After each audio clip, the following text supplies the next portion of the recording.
Hi, everybody, and welcome back to We Gotta Talk. I'm Sunny, and I'm really glad you're here for today's conversation that I hope is going to feel, I don't know, a little weirdly calming in a way. We've been spending a lot of time lately talking about news, current events, geopolitics, polarization as it relates to the media landscape. But today we are zooming out and looking at all of those events through a little bit of a different lens. I'm joined today by Jill Brown, and her background might surprise you. So she has a master's in aeronautics. She worked in marketing at Disney. She's been a NASA research scientist. And today she works as what's called an evolutionary astrologer. So when we talk about astrology in this episode, it's not just some vague horoscope readings of what's happening. This is someone who really is bringing an understanding of physics and structure and systems. And she uses astrology as a framework for understanding patterns and timing. So, in this conversation, we are exploring whether science and spirituality are actually converging rather than competing. You hear a lot of people, ascribe to one or the other sometimes, but not both. We talk about polarities, people being on the extreme left or right, politically speaking, extreme science, extreme mysticism, and why the middle ground might be the most courageous place to be. We also dig into what Jill sees astrologically for the United States, including what's called a US Pluto return, Neptune and Saturn moving into Aries and what that means for pretty much just the environment that we are in right now. She talks about kind of a collective dark night of the soul moment and why this year might feel like layers being peeled back from an onion. We might feel some discomfort, some shifting, and a call for ordinary people to show up in their communities. So, on a more personal level, we are also breaking down what birth charts actually mean beyond your sun sign. So, we talk about the importance of the rising sign, the moon sign, and something called Chiron, which represents your karmic wound. So, Jill explains everything here and how these placements can help you recognize what you need to work through as well. So, this is a really wide ranging conversation from the current state of our political and cultural climate in the country and where our country is, because even the United States has a birth, right? Like a birth moment. So we celebrated our 250th anniversary as a country. So we talk about where we may be headed collectively, but we also talk about past lives, reincarnation, and a story that changed Jill's entire perspective on whether consciousness might continue beyond our lifetime. So I hope you enjoy this episode. It's not about predicting anything or saying anything for sure is going to happen. It's about perspective and agency and understanding and how to act from where you are right now. So, anyhow, this is really, really an interesting conversation with a wonderfully interesting woman. I hope you enjoy it. Jill, thank you so much for being here on We Gotta Talk. How are you today? I'm well. How are you? Good, good. You're up in Alaska. We just had a nice detailed chat before we started recording. And I'm grateful you took time away because I know that there's a lot going on in the world at large, in your world at the moment. You're a busy mom. So thank you for being here.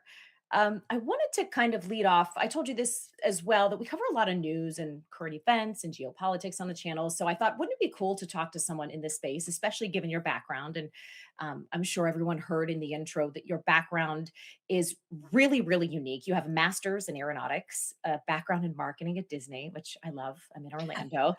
You were a NASA research scientist. So when we call you an astrologer, it's not, or astrologist or astrologer. What do we prefer there? Either is fine. It doesn't matter. Yeah.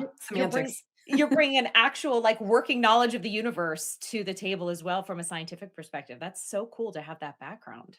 It is. I think I was a late bloomer in astrology, sort of always sort of a spiritual person and a Mm. scientific person, but a very scientific mind. And so I think I was a late bloomer to astrology. Of course, I looked up my sun sign. I think everybody, that's the one universal thing most people have at least know. I'm a Pisces or I'm a Taurus or I'm a Yeah. whatever, but that's about as deep as it went for me until my mid 30s. Wow. So did you have a difficult time working then with scientifically minded people predominantly, that spiritual side of yours? Did you find it, like, came up against some of the, more rigid beliefs that science kind of holds? Sometimes, I always found it interesting because when I kind of started out and going through college, it felt like there were 2 ends of the spectrum, and Mhm. what I've really realized is there's a lot of opportunity for integration and overlay there the longer I've developed and matured. It seems like a lot of things, you talk about people in the woo-woo community, energy and everything's energy and frequency. But then when you start getting into physics and the scientific realm, it's like, well, yeah, actually, energy doesn't die and energy recirculates and you Mhm. have systems that have entropy. And so all these sort of concepts of energy that have a very scientific principle and application do have crossover into sort of a spiritual context as well. And so for me, they became less mutually exclusive and more integrated. Some people still hold very staunch beliefs on either side of that. I Right. think for me, I'm right down the middle where they really support each other instead of, contradict one another. Right. Are you a religious person in addition to being a spiritual person, or are you just kind of generically spiritual? If you don't I mind think answering.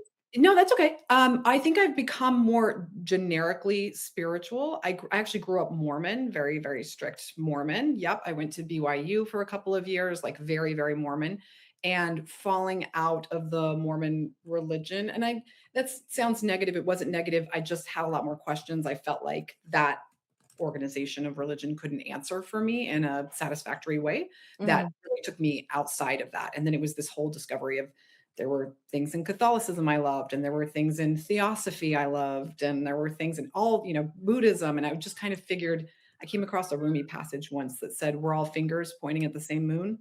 Oh, I love that. And it felt like that to me. Like when you really get to the crux of true religion or true spirituality, it's just a desire to have that connection back to that one.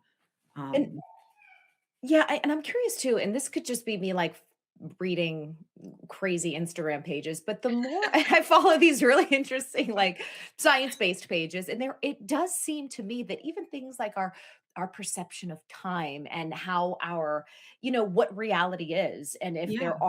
if there is a plurality, like it does seem to me that science is almost horseshoeing back towards spirituality in a way that we're finding things out and that are scientifically supported that show there is some kind of major spiritual or religious component to our existence. Am I wrong? No, I would tend to agree with that myself. It's sort of pointing to like there is sort of some divine intelligence. There are things we can't fully understand or explain yet, but we are experiencing. Mhm. So I feel like that very strongly as well. And I think it's interesting. And I like when science kind of proves little spiritual niches. And I Mhm. like when spirituality is open to what science has to offer and share as well, right? I think what I'm really learning as I get into my sort of middle age here, I'm approaching that, is middle of the road is a really wonderful place to be. I see a Mm. lot of polarity. And so it's like extreme science or extreme spirituality or extreme left and extreme right or like these anytime we get out onto the fringes of any belief system is where I feel like we get into trouble. And it's this mid path. Everything talks about balance, about the center path, about when you're balanced, you can't be taken advantage of because you don't react to things. When your diet and your health is balanced, then you're not as subject to these whims. And so I just think really like coming back to that middle ground of appreciating what both sides contribute is a really holistic, nice way to experience life. At least for I me, it has been. I agree. I agree, and that is the perfect segue. In fact, that is the philosophy I really preach on my on my social channels and my Substack. We're always talking about like don't feed the rage industrial complex, as I call it. Yeah. Like, Oh gosh, what a our attention is energy. And when we put our energy toward really, really, extreme or polarizing or these hot take videos and reactions, we do our souls a disservice. It just drags us into a really unhealthy place. So it's the perfect way to lead into what I want to really get into today, which is what you see for the US astrologically for the next year. We're already off to a crazy start, we have to say. yeah. Whew, and there is no astrologer out there who's gonna be able to even predict how this every time you turn on the news, it's just every day it's Mm-hmm. sort of some fresh, um, version of a reality I don't think I could have conjured up in my dreams, but here we are living it. So, there is an astrological overlay, I think, though, to a lot of what's happening, and when we look at people, you have a moment in time that you were born, and we use that information to map out your birth chart, which is Hmm. essentially just saying, "Hey, this is kind of what this lifetime is supposed to be about for you. Here are areas of focus, here are areas of challenge, here are areas to overcome. You can embrace it or not embrace it. You can live it or not live it. It's totally up to you. You have total agency. One small nit I have with astrology is when people default to it like it's this puppet master. That's Right. not true. We all have total agency. It's just an opportunity to have some wisdom and some insight, and you can take it or not take it. Advice, basically, right? And so countries are the same way. A country has a moment that people would commonly consider its inception, its birth. For us, we would look at that as 1776, right? We signed the Declaration of Independence. We look at that July 76 date as sort of the birth date of the United States as a country. And so when we look at where the planets were in the birth chart of the United States at that time, and we come through to 2026, there's actually a lot of really profound planetary changes this year. Kind of started in late 2025, but going into 26 that are markers that stack up and realign to our original birth chart. And so, one of the really big ones, which you may have heard in astrology communities, is the US has its Pluto return. That takes 250 years. So when the US was born, for lack of a better term, Pluto was in Aquarius. And Aquarius is the sign of rebellion. It's the sign of revolution. And revolution and rebellion are right, getting back into that polarity, right? On the one hand, they're actually really great. That's what made us a country. We decided this is enough is enough. We are going to separate from being a colony. We felt there were unfair things. Um, on the other hand, rebellion and revolution are scary. There's huge change. There were people in the country at the time that were loyalists that didn't want that change. We tend to glamorize what that period was like now, 250 years later, but there was so much uncertainty. There was a lot of chaos, a lot of violence, even amongst American colonists to other American colonists, right? You're seizing people's property for assets. And, there just was so much instability. It was a really intense time. And so we get the benefit of 250 years later going, what a great thing. We're this independent country and we introduced democracy. And but if you were living during those couple of decades, it was a huge time of transformation. And you saw that globally too, because within that Pluto and Aquarius timeframe, you had the Industrial Revolution in Britain, you had the French Revolution in France, a lot of really big upheavals and changes. So starting last November, Pluto came back into Aquarius, where it has not been since the United States was born, basically, and it will stay in Aquarius for the about 20 years. Okay, so That's that a long time. a very I can't handle keeping up with the news for that long.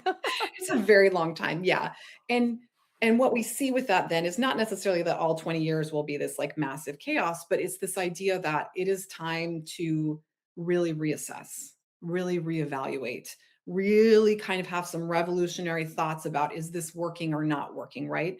I almost feel like it's sometimes in people's marriages, you have these points where you have to go, is this what we want? If it is, we need to double down and recommit and figure out how to make this really work again and be a very functioning, happy, constructive relationship.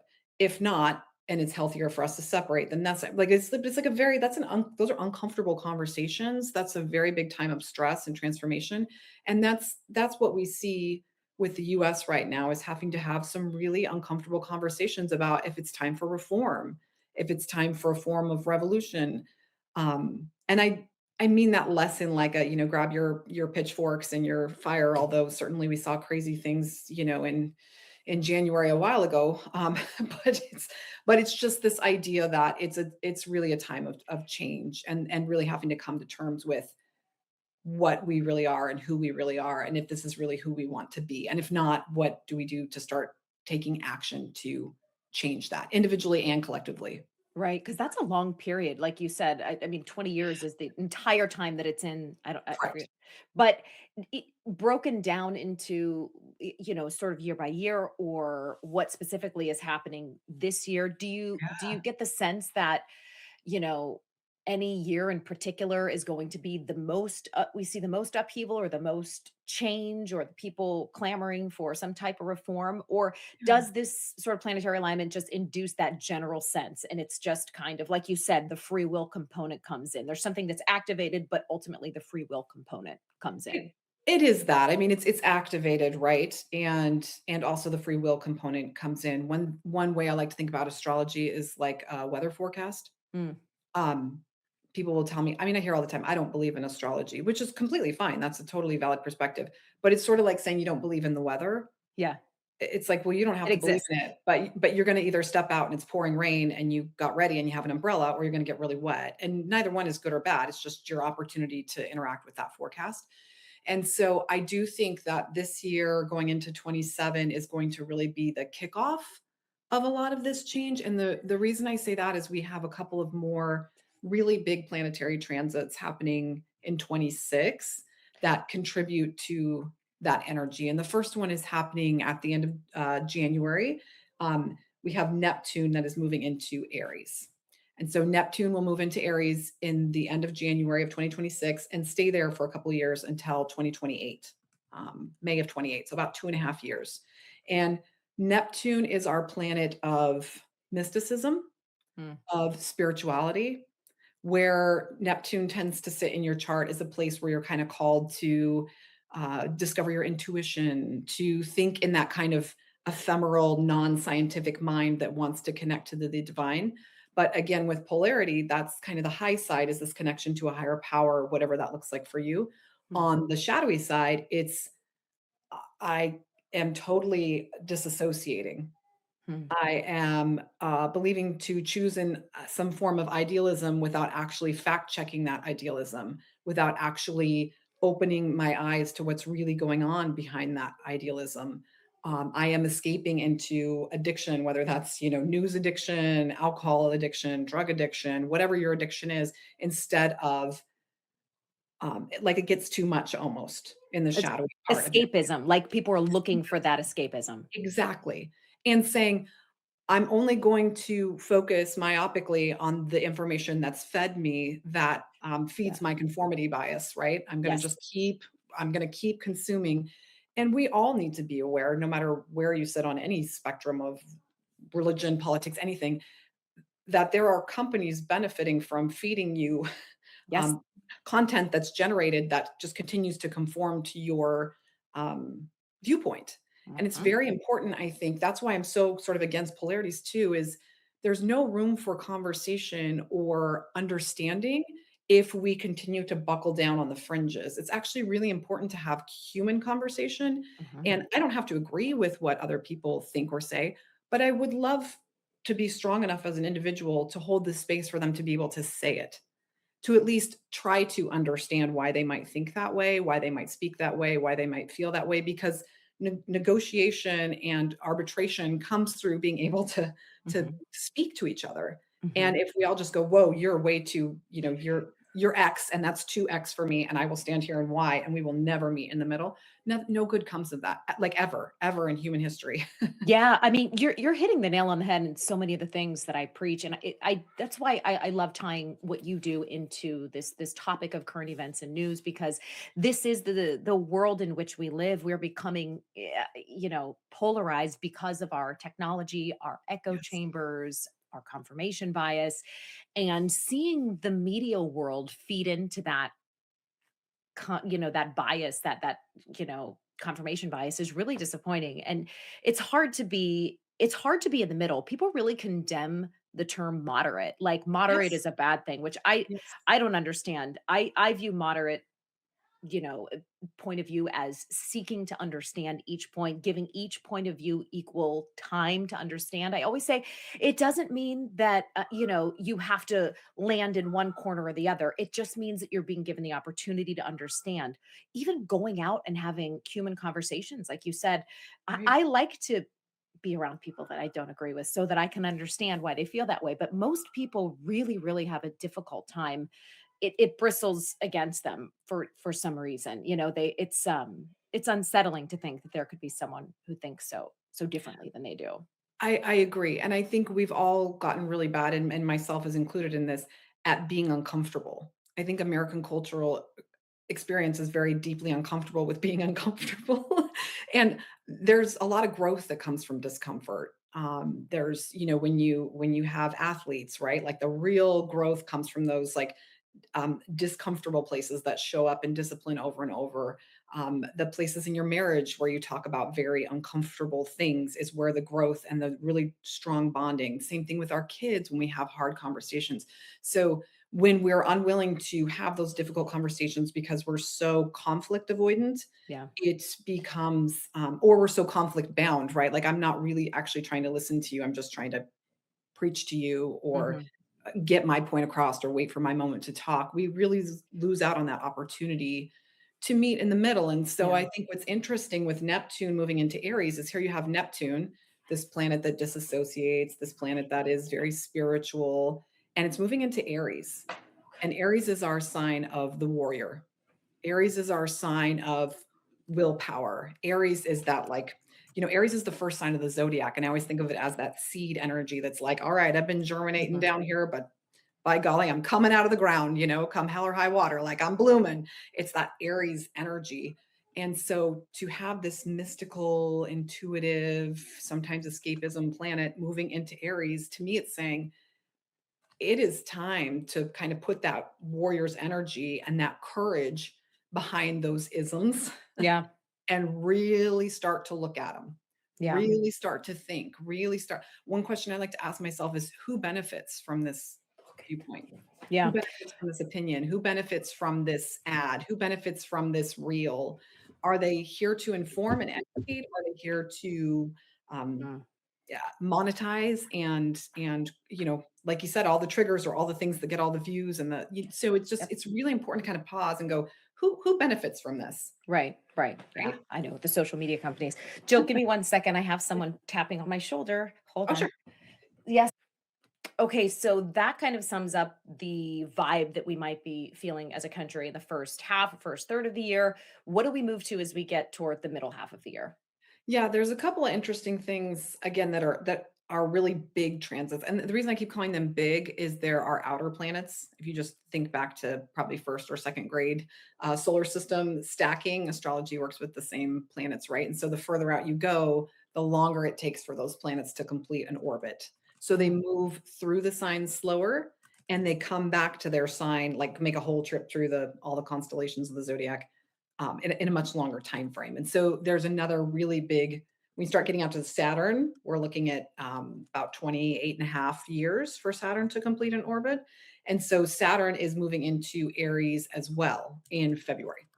So you have this Neptune transit into Aries, and then now you have Saturn, another outer planet, moving into Aries. mhm, And so what we're seeing here again is this like buildup of a need for courage, a yeah. call to action. So I see Aries in its dysfunction as aggressive, war, like Aries was the god of war, right? So you're Ugh, seeing, I think, some of this like misplaced Aries energy that gets into sort of aggro, hyper unhealthy masculinity, right? Like not good masculinity. So we see manifestations of that. We see that coming out. That kind of does happen. But I see on the other side, Saturn is our planet that rules discipline. mhm, Saturn says structure, discipline, how we show up every day is who we really are. And mhm, so I see this actually as a very positive thing outside of the fringy sort of manosphere kind of stuff that you see sort of happening. And there's echoes of that. When Saturn moves into Aries in February, and again stays there for 2 years, almost exactly the same dates as Neptune moving, I see it as a call to action for the lack of a better term, the me, the regular folk, the people that are just kind of sitting back horrified every day, wondering what they can do, saying, "Gosh, I may only be one person, but I can do something. yeah. I I mean, can what do actually what start." do we do? Like, as far as I don't wanna, like, you to feel like you have to Yeah, tell us how we have to show up in the democratic system, but, like, what does that look like for you? Let me ask. Would that be, like, yeah. maybe running for office, maybe organizing in your community? Like, how could the regular person take that energy and use it to their benefit? Sure. From my perspective, one of the things I've been really trying to do starting late last year is show up in my community. Mm, I have been I'm a benefactor of my community, and I'll be totally honest, I haven't really contributed to my immediate community, right? And so again, when we're talking about creating the space for human conversation and human connection. I Mhm. have a beloved family member who is on the extreme opposite political belief of me, Mhm. and I love that person so much. I am willing to talk, to Yeah. try to find things to share common ground. Some things we just kind of can't talk about, but I'm willing to try more and more to show up and have conversation. And I think it's the same thing in your community. If you don't know your like your literal actual neighbors, I do Right. on one side, I don't know. Isn't that embarrassing? But I genuinely don't know the people that live next door to me. And so it's not that I want to be best friends with them. It's not that I want to be best friends with everybody in my community, but I'm trying to show up for things like my local elections, Mhm. right? How many people knew you elect your sheriff? Right. People complain about the police force, but they don't show up for the local elections that sort of provide that structure and Right. show up for your local people. And I think we tend to ignore the small because the big feels so overwhelming. And Mhm. I've found that in really simple ways too, even with like my diet or my exercise or the way I use my money. It's like the little things add up in your budget and become really big things if you don't kind of mind that and watch that. The little Yeah. things in what I'm eating start to add up if I don't kind of pay attention and mind that. And so Mhm. I thought, gosh, what if I started to really get curious and pay attention and show up in my community? I go to city council meetings sometimes and I'll actually Mhm. put it on my work calendar. So I show up and I go, and I will be honest, Sunny, it is painful for me. I do not wanna go get in the car and go down to city council, but, like, once a quarter, it's once Yeah. a month, but at least for me, I'm like, once a quarter, I am going to show up because I genuinely don't know what's going on. I'm Yeah. just benefiting from all this, but I'm not participating in it. Yeah, I think, we've taken for granted too, like local elections and the process that upholds our democratic system. I think people just kind of have gotten into the voting booth for years and just kind of tick down the list of like what their party line was. Yes. And I mean, you're right that that is one small thing you can do. I mean, even just look into the candidates that are your Yes, local judges, your local school board members, I mean, exactly. it's an act of I don't want to say like it's not a political act, but it kind of is. It's a way to show up in your community that does have like a meaningful impact. So I love that. I love that tip. And it Did- feels doable too, right? Like, Yeah. I can't change right now on this national level, and I do when I feel extremely upset or about something, I will write my representatives, I will write my elected state officials, right? But Right. it feels like, at least in my local community, I'm starting to learn who people are. Right. Yeah. It makes a big difference. It really does. It sounds so boring, but it's like necessary. you It know? is, and you know what's so funny? I know you have children, I have children. I tell my kids the boring stuff is the important stuff. Yep. 100%. It's hard, but that's where again the discipline kicks in. And so I love Saturn as our planet of discipline moving into Aries. It's really to me like Saturn showing up saying, "Hey, for the next 2 years, the boring stuff, Hmm. the repeatable stuff, the discipline stuff, that is the most important stuff Yeah. because that is how we do the grounds." Well, look at all the protests happening right now in Iran. My Mhm. whole life Iran has been overthrown, right? And now we're finally seeing people showing up and it's like you just don't know where those effects are going to come into play. And you don't really understand what's going on in your community if you're not showing up every once in a while. Right. Right. Oh, God be So, with them. They're a brave people. my goodness, right? It's I mean, crazy. it's chills. So I just again, there's just so much going on in the world that I think we can get into that Neptune, like I'm just going to shut down, I'm going to isolate, I'm going to hide. But Saturn and all this planet, even our mystical planet moving into the sign of Mhm. courage, is saying like now's when we really can't disassociate. We really Yeah. can't fall for illusion. We really need to show up and start creating how we want things to look in our country, and that really starts in our community. And I Right. think it's harder to dislike people when they're people. Yeah, yeah, you gotta humanize, the person that you're the person behind the idea, you know? Exactly, exactly, and same for them for you, because they probably think you're some wackadoodle with whatever you believe, or they they don't like you either. Yeah, But when you yeah, keep kinda showing up and showing that commonality, it's like, "Oh, well, I don't like this and that, but gosh, they're a really good parent.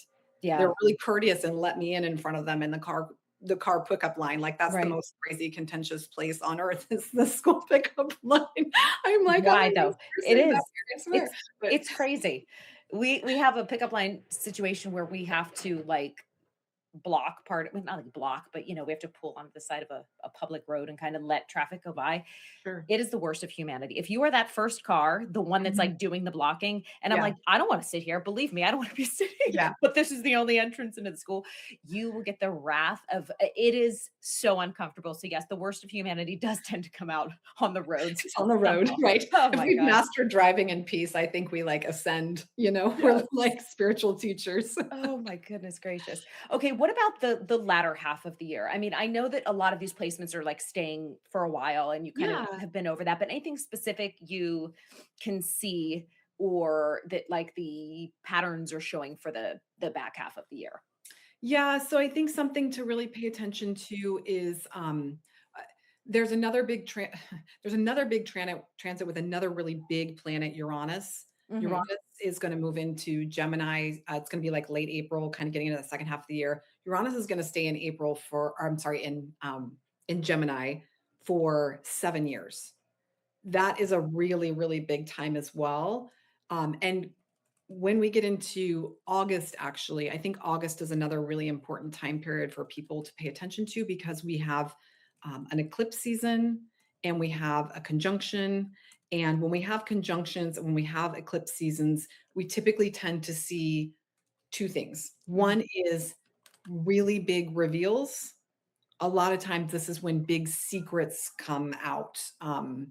Uh, this is not a prediction, but just like an example, something like, the Epstein files finally being released or something like that. And you really actually get to see what's in all those redacted files. Mm. I'm not saying that's exactly what's going to happen, but something sort of shocking like that, right? Or Mhm. Mhm. um, some a transcript from a conversation coming out, or some video being released, or just something that's very shocking and sort of undeniable. Although it seems these days, even undeniable things, people are still willing to believe and not deny. But eclipse season tends to have those big reveals, big changes, big sudden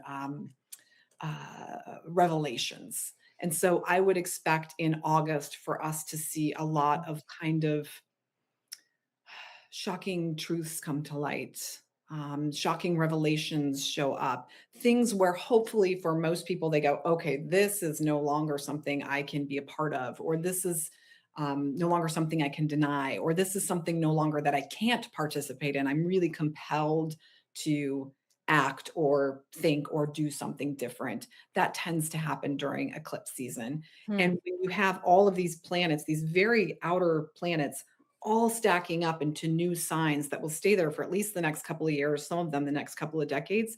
I really feel like this year we're doing the work to peel back all the layers to start setting the stage for the work to happen. I kind of think of it like when you do really deep cleaning and you Mhm. sort of have been looking at your closet and you're like, oh my gosh, it's a hot mess, but I just don't want to deal with it. And then finally one day you're like, okay, I'm going to do it. And you pull it out and it just looks so much worse for a little bit, but it's because you're finally seeing what's in there, what needs to be thrown out, what can be saved, all the things, and then you can start putting it back together in a way that makes sense.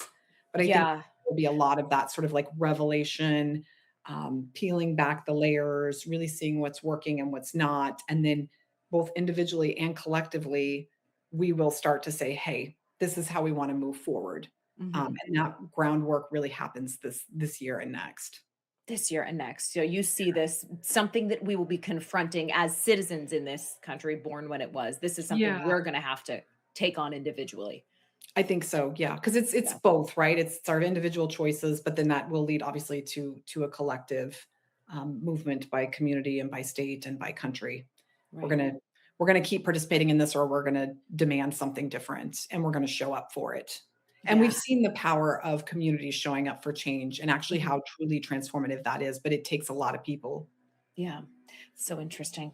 Well, let's move on to some of the more individual aspects of astrology. Yeah. Everybody obviously is going to have a different birth chart and whatever. So it's hard to talk specifically about any one thing, but could you speak generically to um like I think people know their sun sign Mhm. mainly. How much of your personality or your essence really is written in the stars? I think a lot of it actually, and what I find interesting is everybody has the reason everybody knows your sun sign is it's very easy with Western astrology Mhm. to bucket the zodiac sun sign because it's your date of birth. Mhm. You don't need your time of birth, you don't need your place of birth, you don't need all that nuance that would create the really individualized chart. And so for me, my birthday's in May, I'm a Taurus. I've Okay. always known I was a Taurus. I would always look up Taurus things. I would always be like, kind of, like 70%, 80%, it's interesting, but I never really felt like it hit the nail on the head. Mhm. And then when I had my birth chart read for the first time, I learned about everybody has what's called your primal triad, but it's just your sort of top 3. So it's your sun sign, your moon sign, and then it's what's called your ascending sign or your Mhm. rising sign. And most people, if you want to just not totally go down the rabbit hole of astrology, but just go a little deeper than your sun sign, that's a great place to start. You can go to any free astrology app and find those 3 out, and they're pretty easy to understand. What When I I have to ask you one Yeah. thing on that note really quickly, because I do agree that, like, I read the Libra stuff and I'm like, "Yes, mostly yes." Mhm. But I saw my other stuff recently and I'm like, "Oh, yes." Yes, Like, it made a lot more it almost, like, refined it in a way because 100%. yeah, but so you really should if you guys haven't done the full birth chart reading, like, you really should. It's really interesting to see how the other stuff shows up. It is, and I think it talks a lot to your point, it adds a lot of nuance, right? Like, Mhm. and one of the reasons I love my mother, she probably won't listen to podcasts, so I can say this, but she's a Taurus and I'm a Taurus, and I always felt like we are alike, but we're very different too. Very different stumbling blocks, very different viewpoints, and I was kinda like Mm. she would say, "Oh, well, we're both Taurus," and I'm like, "That's not comforting to me." Um and I love my mom, but just it didn't feel like, a real overlay. And what I really realized is, my mom has this rising sign, and my mom has all these other placements. She has a whole other chart she is living out as a Taurus sun. There are just things about your sun sign that you're meant to understand. And for me, what I really started to learn too as an evolutionary astrologer, that's the kind of astrologer I am, is you're often much more an embodiment of your rising sign than you are your sun sign, and it's actually your sun sign that this lifetime is trying to say, "Hey, let's try this mantle on. Let's see Hmm. if we can ease into this." It's almost like your sun sign sometimes a bit of a lesson too that you're trying to learn. Oh my Um, gosh. I you have know? to tell you what mine is now because I'm a Libra, but I'm like right on the cusp. That's my Mhm. sun sign, like September 23rd, like new Libra. Yeah. A Leo moon, but a Scorpio rising. I'm like, I'm a little fiery for a Libra. And then I did that. Then Yes. I was like, oh, that makes sense. Like, but it Yeah. is a real struggle to I just have so much going on inside. I know I'm also Mhm. intensely private, even though I share a lot. And I'm like, how do these things coexist? How does the balance of Libra and the openness and the natural, like they always say Libras are good entertainers and presenters. And I am, but like there's like a fire in me that I never could explain or understand. And then I saw that and I was like, okay, Yeah. yeah. Yeah, that's fine. I'm a Leo moon as well. So Leo is like my fiery inner world, but I'm a Sag rising. And Okay. that's a lot of fire with an earth sign. So people always be like, "Oh, Taurus, you're bad at change." And I'm like, I mean, you should see me. All when I have to fill out like a background check for the United States government, it's like Yeah. list your last 37 addresses in 7 years. I mean, I have no problem with change. I'm really a good in fact, I love change. That's so that could be that's your other That's a Sag. whatever coming through.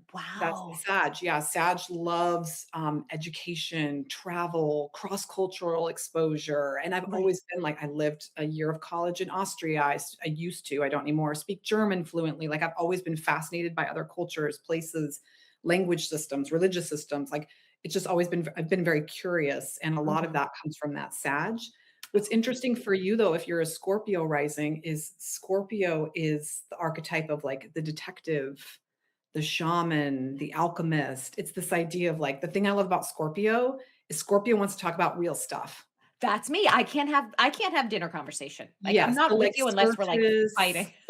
Oh my Yes, god. I was at a yes. dinner one time, and I just, politics came up, and everyone else got real quiet, and I was like, "Well, let's dig into this," and, I All pull right, my here we chair in. go. My husband's like, "No!" I'm like I was, like, cracking my knuckle. I was ready to Yeah, fight, and I didn't really fully go there, but I find it almost impossible to keep my mouth shut when I'm really passionate about something. So it yeah, is something that I struggle with too with a public platform, especially in the space that I am.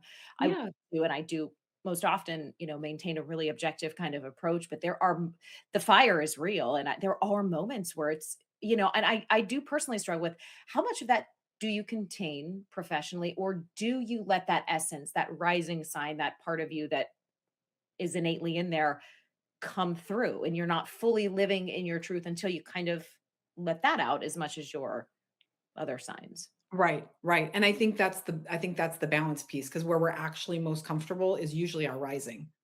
Wow. So And maybe that's what you're learning is like the balance of the Libra piece, right? And it's the same for me. I'm very comfortable with like it's harder for me, especially now that I have children. I know we are kind of talking about this before we even got on the show to like stay in one place, mhm, provide stability, be mhm. at peace, like peace, groundedness. Peaceful. Like you can, yes, yes, I do my grounded meditation because otherwise I'm like, and I'm going and I'm going and I'm doing and I love being on the go and doing all this stuff, it's more like for me to start embodying a little bit of the okay.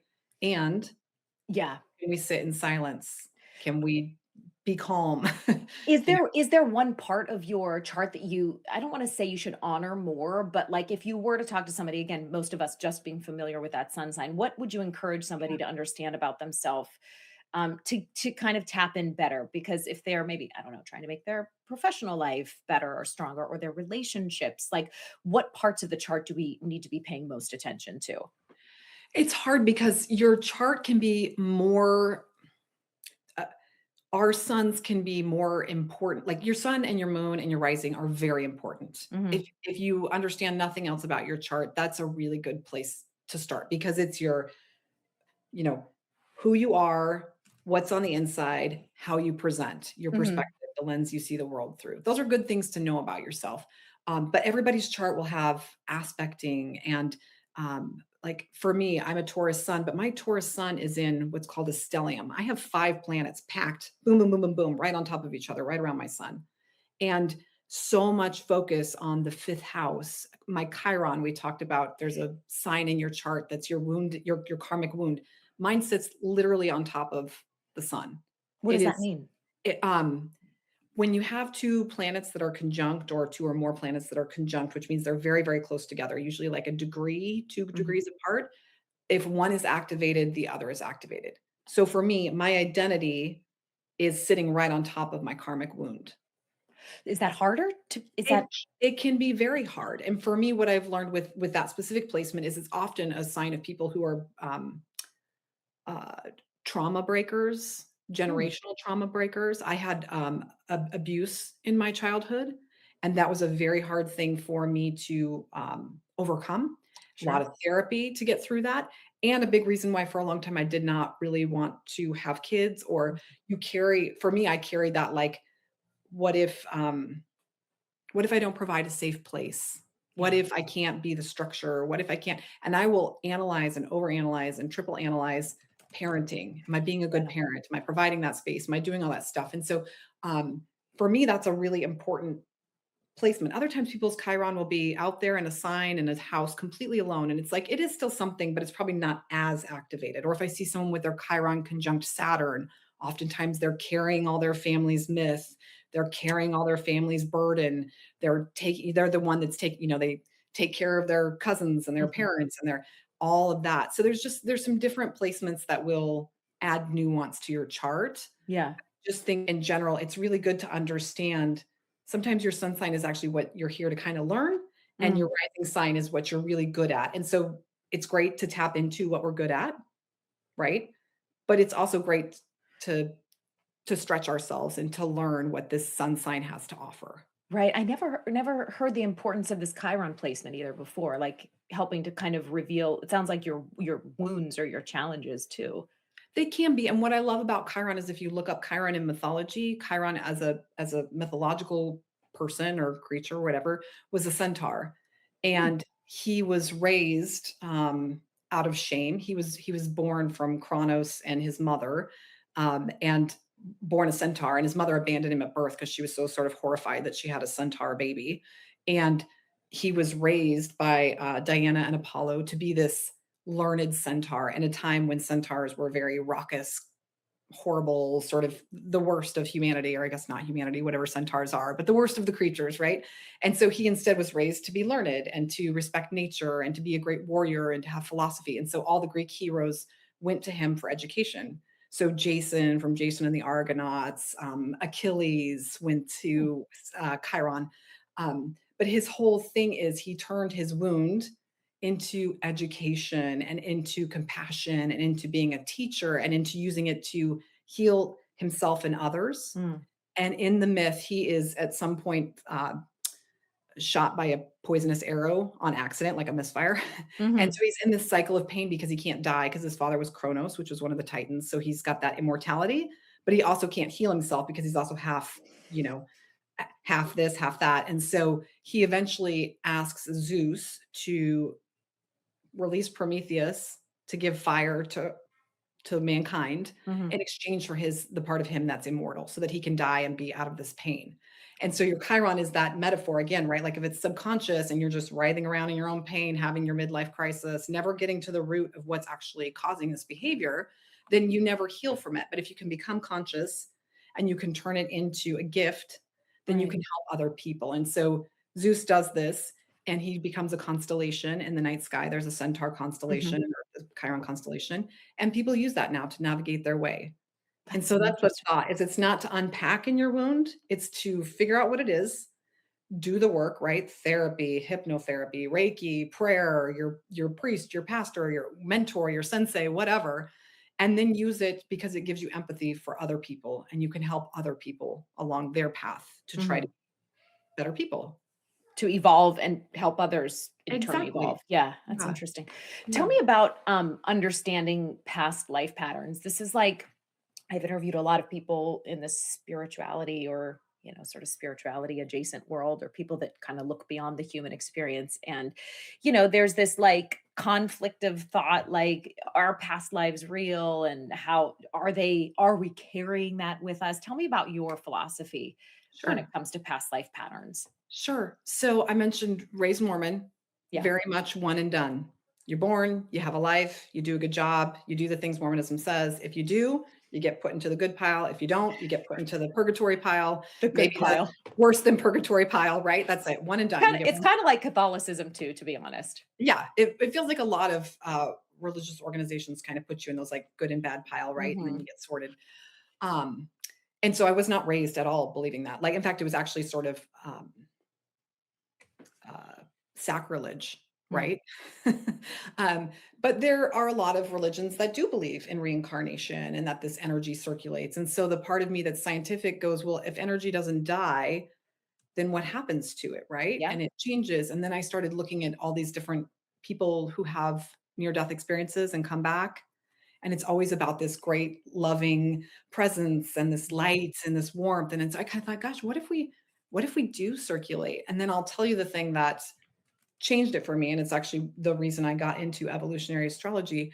My oldest daughter, when she was born, my husband was in the Navy for 21 years, and we were stationed in Charleston, South Carolina. He was an instructor at the nuclear college there, and he was gone all the time. So just me and my toddler and our nanny. And South Carolina is a pretty conservative, mostly Baptist, very Christian place, and so it was Mhm. just me, the nanny, and my toddler. And I'd go to work and come home. And anyway, one night I was telling my daughter, you read them a story at night, they're really Mhm. little, and sing her a little song. And one night she said, Can I sing you a song? And I'm like, yeah, sure. She'd sing little songs, Twinkle, Twinkle, or whatever. And she started singing me this song about I'm in the forest and it's nighttime and we're traveling by the stars and we know where we are because we're following the stars. And at first, I mean, you're a working mother. At first, I'm like, dozing off because I'm tired because I've been You're at like, work "Whew, for I don't have to tell the story 10 this well." hours. I'm like, yeah, tell mommy a story. I might be sleeping here tonight. But there was this little like voice in my head. I don't know, like spirit or something that was like, listen. And I kind of woke up and was listening, and she was singing this song about navigating through the forest at night by the stars. And And I'm she was like, how old at this time? like 2, like 20 months, maybe 2, What? barely 2, and we didn't watch a lot of TV because I used to kind of be like, "Hey, I love my nanny, but, like, I'm paying my nanny to, like, take her Right. to do Montessori sorting bins and, like, all the things." We don't watch a lot of TV, and I'm going when she quit, I got chills while she was Mm, singing it, and she quit mhm. singing this little song. It was just a little ditty, I don't know, maybe 30 seconds. I said, "That was so beautiful, baby. Where did you learn that?" And she said, "Oh, my other mother taught me that." Oh my gosh, chills. And yeah, and like every hair on my it still makes every like follicle on my body rise. And I said, "Your other mother?" And she said, "Yeah, I had a mother before you, and we used to sing that when we traveled at night, but then we crossed a Oh, river and she died. And then I woke up and now you're my mom." And I'm like, I mean, good thing it's pitch black in this room because I'm like, "What?" Like my jaw, you could have picked it up off the floor. And so I'm feeling that right now. yeah, it was so profound. And I just remember sitting there being like, almost like an out of body experience being like, "Don't make it weird." Because Yeah. I don't want to make it weird because I don't want her to not talk about it because whatever this is, it's very real to her. So I was just like, "Oh, okay." And she's like, "Yeah, I had another mother. She was beautiful. She had beautiful brown skin. We used to walk together. It was just me and her and then some other people. But yeah, she we crossed a river and she drowned. And then I was really sad. And then I woke up and now you're my mom." Oh, did you ever ask any more any more, to try to piece together Yeah. the bigger story? Yeah, so over the next couple of months, I would try to just very gently, if she would say something, I would try to ask, but keep it very open and like Yeah. I was very conscious of like, don't change the intonation of your voice. Don't just Yeah. very like, do you want carrots or do you want apples for a Right. snack? Right. And she would tell me a little bit more about her from time to time, but I think my oldest daughter had a real gift and capacity that I certainly didn't have or understand. The night my grandfather died, the next morning before I got the phone call he had passed, she was like, "Oh, Bunka's here." And I'm like, "Bunka?" And I'm looking around. It's my grandpa. It's what we called my Yeah. grandpa, her great Right. grandpa. She's like, "Yeah, he's here with Betty." And that was my like soulmate dog that had passed away. And I'm like, "Oh, well, if he's with Betty, that's not good." And then like maybe 10 minutes later, my mom called me and she's like, "Your grandfather passed away." And I'm like, "Okay, my child is like doing something that's Oh, very like outside of my understanding, right?" do you think some people are just born with that? I've heard a lot of people say too that we all have a natural openness to us as children. I But do think you think so. some people are kind of more aligned in that way? I think it's both. She Yeah. has a lot of stuff in her chart that talks about a very thin, like, sort of veil with whatever that other side is, but I think also she had a space like, in my house, my parents, well-intentioned, but probably would have been like, "Oh, it's her imaginary friend," or like, "Oh, that's cute," whatever. I would have known that it was not normal very quickly. Mhm. I tried very hard to just make whatever she was saying be as normal and as real as possible. And this went on until she was about 5 and a half, 6. And then she kind of the last time she talked about her other mother, we were actually had gone to Easter Mass in Virginia. We were stationed in Virginia, and we had come out of this little Catholic church, really, really old Catholic church. And she kind of ran ahead in her little Easter dress. And I was saying, "Hey, come back, like, don't run off Yeah. traffic." And she ran back and she said, "Oh, I'm sorry. My other mother wanted to see my dress." She really liked my Easter dress, and I was like, "Oh, we haven't, like, heard from your other mother in a while," you know? So, it was like this very peaceful, spiritual, lovely day that we were having, and then, like, her other mother showed up. So, it got me really curious, and I had my chart read, and then in evolutionary astrology, we look at a point on your chart that's known as the south node of the Mhm. moon, and then Pluto also has kinda karmic implications. But I think it really opened my mind to this possibility of, like, where would this child getting that from? It certainly didn't come from me. I know it didn't come from her Southern Baptist nanny, who I love as sweet as can be, but that's not coming from her. Like, Mhm. I think it was really just a memory, and it opened my mind to like, well, if we have lived other lives, maybe there is some memory that comes through in dreams or when we meet people and we're like, I feel like I just know you, we just Yeah. click, Yeah. or whatever. I don't necessarily understand how it all works, but I do believe now that we probably have had multiple opportunities at this, and every lifetime ends up then being an opportunity to make different choices or, hopefully better choices or whatever that looks like. I think that it probably is. I just think there is something to it after Do you these experiences. do you think there's an ascendant pattern to our lives, for example, that we are bettering ourselves? I know that's kind of a broad term, but with each Yeah, incarnation, or what does your experience tell you about how we might be proceeding through our different spiritual iterations? I hope so. I think Mhm. it's possible to go either way. One of the things that we say in evolutionary astrology is there are different faces of karma. So Mm, one is things you did right, but they still had bad consequences. I think about that with all these young men and now young women that we send off to war, right? You're yeah. doing a very honorable, noble thing. You're fighting for your country. You care a lot about your country, but there are ramifications if you have to harm another human being. There are Yeah. karmic repercussions for that, right? Honorable thing, good thing, saved your family from the marauding Vikings, right? But you had to hurt somebody. That has an implication, I would think, for our soul. Right. The other is things that you did wrong and did them on purpose wrong, and it was for power and megalomania and all the Mhm. bad, corrupt things that human beings are capable of doing. And Mhm. so we come back in to try to fix that. The other is this idea of force majeure.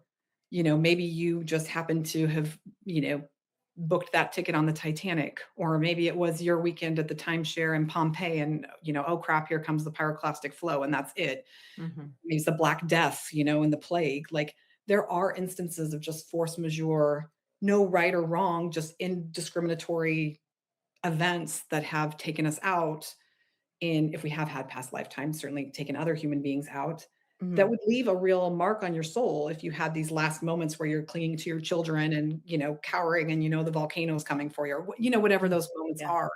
Um, and so I think it is an opportunity to like, okay, let's try this again. Let's try to embody different pieces of ourselves. Let's try vulnerability. Let's try love. Let's try softening when we want to go really hard, Let's Mhm. and so I think those aspects of our chart are there for us to try to ascend. Yeah, have a compelling, more positive experience and more positive narrative. So when we're getting a reading, and obviously I'll include all of your info so people can Sure. reach out to you directly, but these are things that we want to ask for. This Chiron, this like, the risings, like it shouldn't be just like, oh, this is your, it should be kind of a more detailed look into what you're made of. Yeah, whatever astrologer you work with, I would ask that they, ask for a bit more comprehensive. It's certainly fine if you want to go in with specific questions that you have, because the planets are also always moving. So it might be Mhm. a year like we talked about with 2026, where there's some big transit that's affecting your chart. Right. But I think, like, one of the things for me when I got my chart read, and I've had it read a bunch of times, is it tended to be a lot of information and it would Mhm. kind of bounce around. So one of the things I Yeah. did, of course, in my like OCD's research scientist brain was I have a template that I give my clients. And it's like, we're going to go through every single planet and we're going to go through all your aspects. And we're going to, because I want to make sure I hit everything on that because then it's up to you can look back at it as reference, right? Later if you Yeah. want. Different things are gonna pop when you're going through different things in your life, in your chart, but it's Mhm. all there, and it's really Yeah, and I found too when I would get readings, I mean, I appreciate that there is a science behind it or a formula behind it, but I almost, me hearing, I don't know, whatever, your rising is in this house, like it doesn't mean anything to me unless someone says, and that means blah blah correct, blah, do this. The correct. Chiron this, I mean, I'm like, that's great. Yeah, What do I do with it? So I think that's like a key too for people who are it working with is. somebody. Yeah. It is because there's just a bunch of information. Yeah. Cool. Thanks. Yeah. Now what? Yeah. Yeah, I know, just what like a map, like a cosmic roadmap. Tell me what to do with what makes me up. Yeah. Before we wrap, I wanna talk a little bit about frequencies and the different frequencies that different emotions or things that we experience carry. Can you talk about I know in your work you kind of cover some of this. Can you talk about how that impacts our spiritual health to the energy that we're literally embodying? Yeah, I think one thing that's really important, especially if you're wanting to be in a higher frequency place, which tends to correlate with better health, Mhm. calmer nervous system, more regulated nervous system, less stress, is to lean into it. I think a Mhm. lot of people sort of want to go from 10 to 100 Mhm. and they almost stress themselves out more trying to get to that place instead of just incremental little changes. And I probably keep saying this over and over again, but I'm just really learning as I get older, it's the small incremental change that adds up over time and makes a big difference Mhm. rather than these knee jerk, like, fad diet, but it doesn't last, right? Mhm. Versus like really sustainable lifestyle, quick fix sort of, finance thing that doesn't work out or whatever. It's to me, it's these little incremental things that help us rise and lift ourselves and our vibrational frequency. And I Mhm. do think there's a lot to that. It's little things, the music that you listen to, Mhm. the food that you eat really matters. The really paying attention to the things that you say to yourself.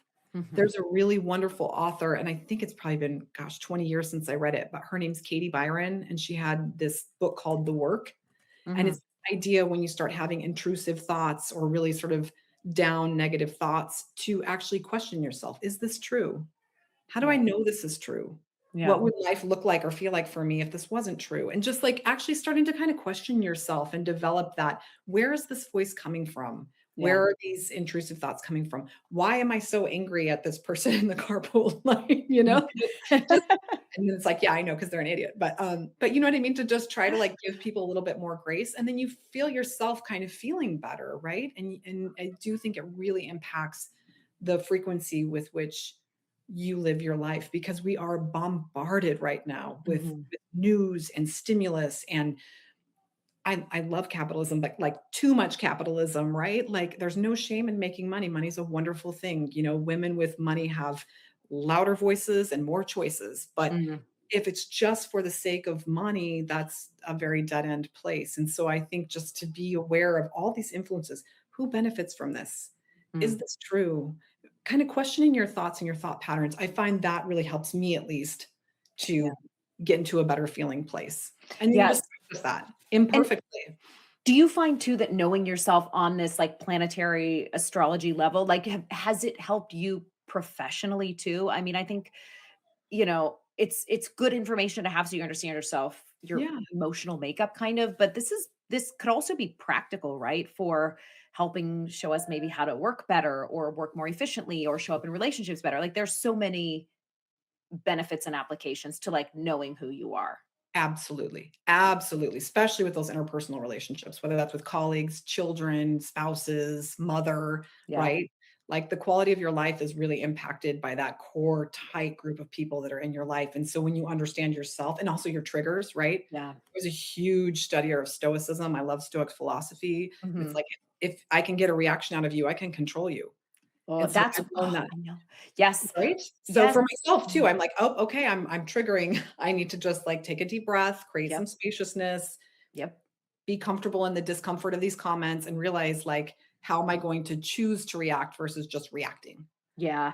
Yeah, I mean, it's so difficult because we are, like you said, just bombarded with stimuli. I mean, even one scroll on social media can really activate parts of your brain that just it make it difficult to turn off. So Yes. that's why I'm always saying, like, I don't know, it's nuance is not sexy. No one's paying to hear like a neutral take on things, but you Yeah. have to push yourself toward that. I'm Yeah. telling you, I'm going to scream it from the rooftops because if you can't control your reaction to things, you become, like you said, a sort of puppet in the machine. Yeah, and very like you're under stress. You Yeah. create so much stress in your body, that's just really not good to hold on to, and it's nobody's benefiting from that. You're not changing the world, you're not changing the community, you're not improving your life, you're just stressed, Yeah. and so you have to really figure out the ways that you can engage with content in the world and not disassociate, but also like, Yep. "Okay, that's been enough for today. I need to go for a walk." Right. I need to talk to a human, not Yes, a screen. yes. Yes. Yes. Not Mhm. shout into the abyss. Yeah. Jill, this has been such a pleasure. Thank you for going all bunch of different places with me today, Yeah. from news and geopolitics to past lives. It's just you're a really interesting person. So thank you for spending some time with me. Thank you for having me, Sunny. This was wonderful. I love being able to talk deeper. A lot of times people just want to do the surface stuff, but I should have known as Scorpio ascending, we get to talk about really cool stuff. Really fun. I could keep you on for another 2 hours if you wanted. Tell us. I'll obviously link everything in show notes, but some of your offerings, at least, so people may be interested in working with you on their own birth Sure. chart can connect. Yeah. So I do birth chart readings. You can book them through the website. I do them all over. I have clients all over the world. So that's the great thing that I do love about technology and modern internet is we can meet from anywhere in the world. And I have a Chiron course as well for people that really want to get into like specifically into their Chiron. I have a multi-level, download it anytime, go through the course anytime you like, just to talk Mhm. through Chiron. Yeah. It's a really unique. It's a unique offering. I've been talking to people in the space for a while. That's a really cool thing. So anyway, Jill, thank you. Hopefully we can connect again early next year and we'll see what happened and Yeah, I would process love that. process it from there. If You we're all still, in yeah, I don't want to get dark, but I'm just saying I hope we can connect next year. Yes, we're sort of having our dark night of the soul this year, but we're gonna come through it. We're gonna get through. It's gonna be great. All right, Jill, thank you so much. Wonderful. Thank you, Sunny. Thanks so much for listening to this episode of We Gotta Talk. Please leave a rating and review. 5-star ratings and reviews help a huge amount in getting this podcast out to people who might like it or find it useful. Thanks so much for your support of We Gotta Talk. Follow me on Instagram at Sunny Abata and check out our latest blog posts at wegottatalk.com/blog.